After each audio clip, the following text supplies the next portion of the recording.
নমস্কার, গল্প নির্ঝরে আপনাদের সবাইকে স্বাগত। আজ আমরা শুনব শীর্ষেন্দু মুখোপাধ্যায়ের এক অনন্য গল্প মাঝি। নদীর স্রোতের মতোই জীবনও বহমান, কিন্তু মাঝির মতো সবাই কি নিজের পথ চেনে? এক রহস্যময় মাঝিকে ঘিরে গড়ে উঠেছে এই গল্প, যেখানে বাস্তব আর অবাস্তবের সীমারেখা ধীরে ধীরে মিলিয়ে যায়। চলুন শুরু করি শীর্ষেন্দু মুখোপাধ্যায়ের মাঝি। জয়চাঁদ বিকেলের দিকে খবর পেল তার মেয়ে কমলির বড় অসুখ। সে যেন আজই একবার গায়ের বাড়িতে যায়। খবরটা এনেছিল দিনু মণ্ডল, তার গায়েরই লোক। জয়চাঁদ তাড়াতাড়ি বড় সাহেবকে বলে ছুটি নিয়ে নিল। বুকটা বড় দূর দূর করছে। তার ওই একটিই মেয়ে, বড্ড আদরের, মাত্র 5 বছর বয়স। অসুখ হলে তাদের গায়ে বড় বিপদের কথা। সেখানে ডাক্তার বদ্যি নেই, ওষুধপত্রও পাওয়া যায় না। ওষুধ বলতে কিছু পাওয়া যায়, তাও আবার মুদির দোকানে। তা মুদি রোগের লক্ষণ শুনে ওষুধ দেয়, তাতেই যা হওয়ার হয়। কাজেই জয়চাঁদের খুব দুশ্চিন্তা হচ্ছিল। দুশ্চিন্তার আরও কারণ হলো, আজ সকাল থেকেই বড়ই দুর্যোগ চলছে। যেমন বাতাস তেমনি বৃষ্টি। এই দুর্যোগের দিনে সুন্দরবনের গায়ে পৌঁছানো খুব কঠিন ব্যাপার। দিনু মণ্ডল বলল, পৌঁছতে পারবে না বলে ধরেই নাও। তবে বাস ধরে যদি ধামাকালি অবধি যাওয়া যায়, তাহলে খানিকটা এগিয়ে থাকা হলো। সকালবেলায় নদী পেরিয়ে বেলাবেলি গায়ে পৌঁছানো যাবে। জয়চাঁদ মাথা নেড়ে বলল, না, আজই পৌঁছানোর চেষ্টা করতে হবে। মেয়েটা আমার পথ চেয়ে আছে। জয়চাঁদ আর দিনু মণ্ডল দুর্যোগ মাথা করেই বেরিয়ে পড়ল।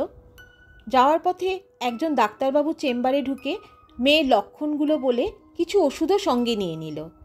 এরপর ভগবানই ভরসা। বৃষ্টির মধ্যেই বাস ধরল তারা। তবে এই বৃষ্টিতে গাড়ি মোটেই চলতে চায় না। দুপা গিয়েই থামে, ইঞ্জিনে জল ঢুকে গাড়ি বন্ধ হয়ে যায় বারবার। যত এসব হয় ততই জয়চাঁদের ধৈর্য হারিয়ে ছটফট করতে থাকে। যে গাড়ি বিকেল 5টায় ধামাকালি পৌঁছানোর কথা, পৌঁছতে পৌঁছতে রাত প্রায় 9টা বেজে গেল। ঝড় বৃষ্টি যেন আরও বেড়ে গেছে। ঘাটের দিকে কোনো লোকজন নেই। তবু ছাতা মাথায় ভিজতে ভিজতে দুজনে ঘাটে এসে দেখল নৌকো বা ভটভটির কোনো নামগন্ধ নেই। নদীতে বড় বড় সাংঘাতিক ঢেউ উঠেছে। বাতাসের বেগও প্রচণ্ড। উন্মাদ ছাড়া এই আবহাওয়ায় কেউ নদী পেরোবার কথা কল্পনাও করতে পারবে না এখন। দিনু মণ্ডল বলল, চলো ভায়া, বাজারের কাছে আমার পিস্তত ভাই থাকে, তার বাড়িতেই আজ রাতটা কাটিয়ে দিই। জয়চাঁদ রাজি হলো না। বলল, তুমি যাও দিনু দাদা, আমি একটু দেখি যদি কিছু পাওয়া যায়। পাগল নাকি? আজ নৌকো ছাড়লে উপায় আছে? 3 হাত যেতে না যেতেই নৌকো উল্টে তলিয়ে যাবে। জয়চাঁদ হতাশ গলায় বলল, ঠিক আছে, তুমি তোমার ভাইয়ের বাড়িতে জিরেও গিয়ে, আমি যদি উপায় না দেখতে পাই তাহলে একটু বাদে আমিও যাচ্ছি। দিনু মণ্ডল ফিরে গেল। জয়চাঁদ দাঁড়িয়ে রইল ঘাটে। ছাতা হাওয়ায় উল্টে গেছে অনেকক্ষণ। ঘাটে কোনো মাথা গোজার জায়গা তেমন নেই। জয়চাঁদ বৃষ্টি বাতাস উপেক্ষা করে ঘাটে ভিজতে লাগলো। মেয়ের কথা ভেবে খানিক কাঁদল। কে জানে কেমন আছে মেয়েটা, ভগবানই ভরসা। কতক্ষণ কেটেছে তা বলতে পারবে না জয়চাঁদ। সময়ের হিসেব তার মাথা থেকে উড়ে গেছে। বসে আছে তো বসেই আছে। ঝড় বৃষ্টি একসময় প্রচণ্ড বেড়ে উঠল, এমন সাংঘাতিক যে জয়চাঁদ দুবার বাতাসের ধাক্কায় পড়েই গেল। জলে কাদায় মাখামাখি হয়ে গেল তার সর্বাঙ্গ। সামনেই ঘুটঘুটি অন্ধকার নদী। নদীতে শুধু 5-7 হাত উঁচু বড় বড় ঢেউ উঠেছে। সত্যি এই নদীতে দিশি নৌকো বা ভটভটি চলা অসম্ভব।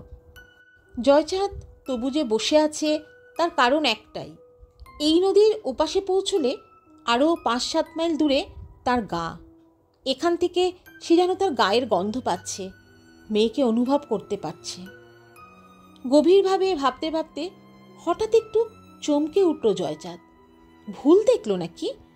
অন্ধকারে নদীর সাদাটে বুকে ঢেউয়ের মাথায় একটা ডিঙি নেচে উঠল মনে হচ্ছে। চোখ রগড়ে জয়চাঁদ ভালো করে চেয়ে দেখল। দুটো ঢেউ তীরে আছড়ে পড়ার এবার সে সত্যিই দেখল একটা ঢেউয়ের মাথায় ছোট্ট একটা ডিঙি নৌকো ভেসে উঠেই আবার তলিয়ে গেল। এই দুর্যোগে কেউ ডিঙি বাইবে এটা তো অসম্ভব। তবে এমন হতে পারে যে ডিঙিটা কোনো ঘাটে বাঁধা ছিল, ঝড়ে দড়ি ছিঁড়ে বেওয়ারিশভাবে ভেসে বেড়াচ্ছে। হঠাৎ জয়চাঁদের মাথায় একটা পাগলামি এলো। সে একসময় ভালোই নৌকো বাইত, ডিঙিটা ধরে একবার চেষ্টা করবে নাকি?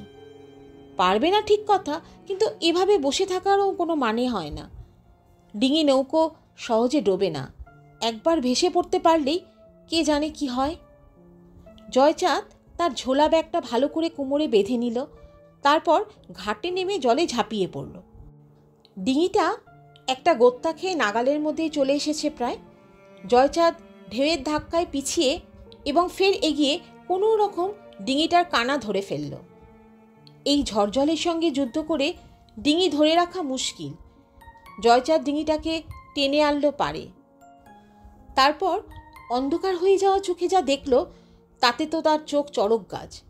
নৌকোর খোলের মধ্যে জলে একটা লোক পড়ে আছে, সম্ভবত বেঁচে নেই। জয়চাঁদ বড় দুঃখ পেল। লোকটা বোধহয় পেটের দায়ী মাছ টাছ ধরতে এই ঝড়ঝলে বেরিয়েছিল, প্রাণটা গেল। জয়চাঁদ নৌকোটা ঘাটের খুঁটির সঙ্গে বেঁধে লোকটাকে পাঁজা কোলে তুলে ঘাটের পাথরে উপুর করে শোয়ালো। প্রাণ থাক বা না থাক, বাঁচানোর একটা চেষ্টা তো করা দরকার। সে লোকটার পিঠ বরাবর ঘন ঘন চাপ দিতে লাগলো, যাতে পেটের জল বেরিয়ে যায়। সে হাতড়ে হাতড়ে বুঝতে পারল লোকটা বেশ রোগা, জরাজীর্ণ চেহারা, বোধহয় বুড়ো মানুষ। খানিকক্ষণ চেষ্টার পর জয়চাঁদ হাল ছেড়ে দিতে যাচ্ছিল, তখন লোকটার গলা দিয়ে একটা অস্ফুট আওয়াজ বেরিয়ে আসলো, উহ বা আহ এই ধরনের। জয়চাঁদ দ্বিগুণ উৎসাহে লোকটাকে কিছুক্ষণ দলাই মলাই করল। প্রায় আধ ঘন্টা পর লোকটার চেতনা ফিরে এলো যেন। লোকটা বলল, কে বটে তুমি? আমাকে চিনবেন না, গাং পেরোবার জন্য দাঁড়িয়েছিলুম, হঠাৎ আপনার ডিঙিটা চোখে পড়ল। লোকটা উঠে বসল। ঝড়ের বেগটা একটু কমেছে, বৃষ্টির তোড়টাও আগের মতো নয়।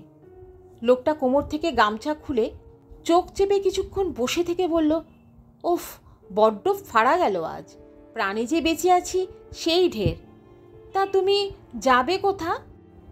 জয়চাঁদ হতাশ গলায় বলল, যাব কেওটা গায়ে, ওপার থেকে 5-7 মাইল পথ। মেয়েটার বড্ড অসুখ, খবর পেয়েই যাচ্ছিলুম। তা সে আর হয়ে উঠল না দেখছি। লোকটা বলল, তা কেমন অসুখ? ভেদবমি হয়েছে শুনেছি, কলেরা কিনা কে জানে, গিয়ে জ্যান্ত দেখতে পাবো কিনা সেটাও বুঝতে পারছি না। লোকটা বলল, মেয়েকে বড্ড ভালোবাসো না? তা বাসি, বড্ডই বাসি, মেয়েটাও বড্ড বাবা বাবা করে। লোকটা হঠাৎ উঠে দাঁড়িয়ে পড়ল, বলল, চলো তাহলে। জয়চাঁদ অবাক হয়ে বলল, কোথায়? তোমাকে পৌঁছে দিই। খেপেছেন নাকি? কোনো রকম প্রাণে বেঁচেছেন, এখন নৌকা বাইতে গেলে মারা যাবেন নির্ঘাত। আমার মেয়ের যা হওয়ার তা হয়েই গেছে, আর এই দুর্যোগে নদী পেরোনো সম্ভবও নয়। রোগা লোকটা গামছাটা কোমরে বেঁধে নিয়ে বলল, ওহে, বাঁচা মরা তো সে আছেই, সে কি আর আমাদের হাতে? আমাদের হাতে যা আছে তা হলো চেষ্টা। চলো নৌকায় উঠে পড়ো, তারপর ভগবান যা করেন। লোকটার গলার স্বরে কী ছিল কে জানে। জয়চাঁদ নৌকোয় উঠে পড়ল। বুড়ো লোকটা নৌকোর খোল থেকে একটা বৈঠা তুলে নিয়ে গোলইয়ে বসল। অন্য প্রান্তে জয়চাঁদ। উত্তাল ঢেউয়ে নৌকোটা ঠেলে দিয়ে লোকটা বৈঠা মারতে লাগলো। ডিঙিটা একটা ঢেউয়ের মাথায় উঠে পর মুহূর্তেই জলের উপত্যকায় নেমে যাচ্ছিল। আবার উঠল, আবার নামল, ওঠা আর নামা। মাঝ দরিয়ায় প্রচণ্ড তুফানে উত্তাল ঢেউয়ে ডিঙিটা যেন উলট পালট খেতে লাগলো। কিন্তু জয়চাঁদ দুহাতে শক্ত করে নৌকার ধার চেপে ধরে অবাক চোখে দেখল, জীর্ণ বৃদ্ধ মানুষটা যেন শাল খুঁটির মতন দাঁড়িয়ে, হাতের বৈঠা যেন জলকে তোলপাড় করে সব বাধা ভেঙে নৌকোটাকে তীর গতিতে নিয়ে চলেছে। একটা বিশাল দোতলা সমান ঢেউ তেড়ে আসছিল বাদিক থেকে। জয়চাঁদ সেই করাল ঢেউয়ের চেহারা দেখে চোখ বুজে ফেলেছিল। কে যেন চেঁচিয়ে উঠল, বলল, জয়চাঁদ, ভয় পেও না। অবাক হয়ে জয়চাঁদ ভাবল, আমার নাম তো এর জানার কথা নয়। ঢেউয়ের পর ঢেউ পার হয়ে একসময় নৌকোটা ঘাটে এসে পড়ল। লোকটা লাফ দিয়ে নেমে ডিঙিটাকে খুঁটির সঙ্গে বেঁধে ফেলল। বলল, এ ঘাট চেনো জয়চাঁদ? জয়চাঁদ অবাক হয়ে অন্ধকারে একটা মস্ত বটগাছের দিকে চেয়ে বলল, কি আশ্চর্য, এ তো আনন্দপুরের ঘাট। এ ঘাট তো আমার গায়েরই লাগোয়া।